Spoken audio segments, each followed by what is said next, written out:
Hello, everybody. It's Glenn and Shannon Tanga here with little Joshua, and we just want to share with you the story of God's healing of his condition quickly. Yeah, so God's hand was really in it.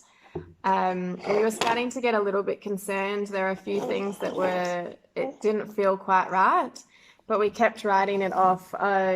He's just skinnier than his brother. It was during lockdown, so we hadn't done any weigh-ins. He was happy. He was meeting his growth milestones. But then one day I felt, no, we really need to go and get vegetables from our local fresh produce place, from Charmaine Black. And I didn't really need anything that day, but I just really felt I needed to go. So I went, and Charmaine was quiet that day. So Charmaine's also a midwife, and she normally does weigh-ins for the babies in the Berg, but she'd always been really busy when I'd been. So she weighed little Joshua, and he was 5 months old, and he was back to his 2-month weigh-in weight.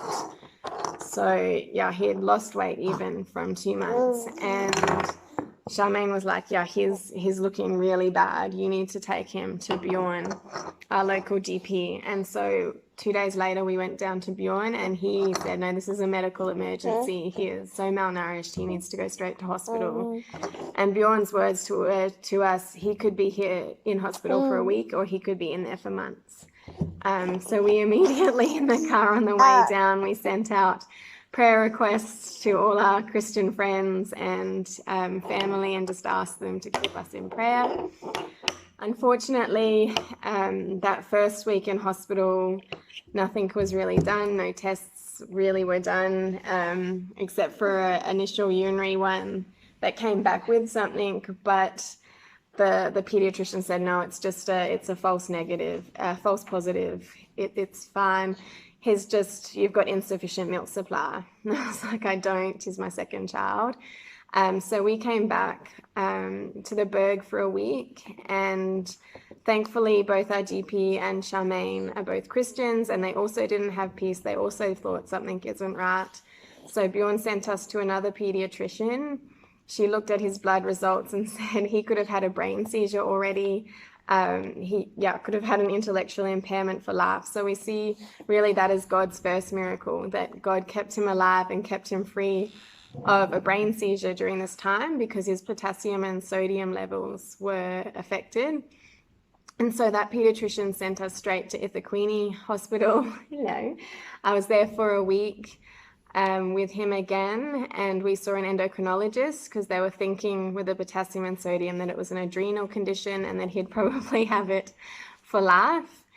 But while we were there, he was tested. He got the urine test was also positive, so they put him on antibiotics, and then he started to improve a little bit from there, which was amazing to feel like we're on the right track. And scans of his urinary system showed that he had quite a common urinary issue for babies. About 1 in 10 children have it, but it's mostly a fairly minor one.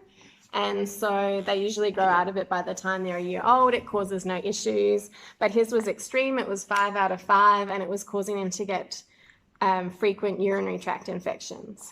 And so we went to a pediatric surgeon next, and they said, let's try the least invasive option. He'll still have to go under general anesthetic, but there's no cutting.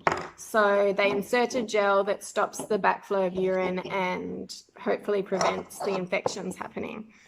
The surgeon did warn us that for his level of severity, it was probably a 40% chance of having any effect. And if it had an effect, it would be a level 4 or a level 3 that he would drop to.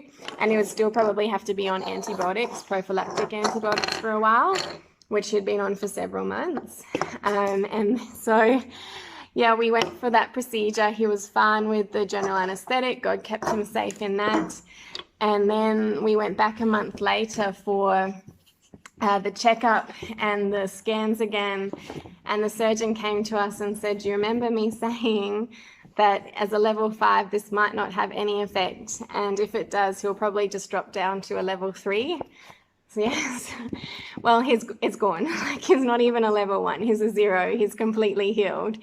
We said, we've been praying for that. We've been praying that God will completely heal him.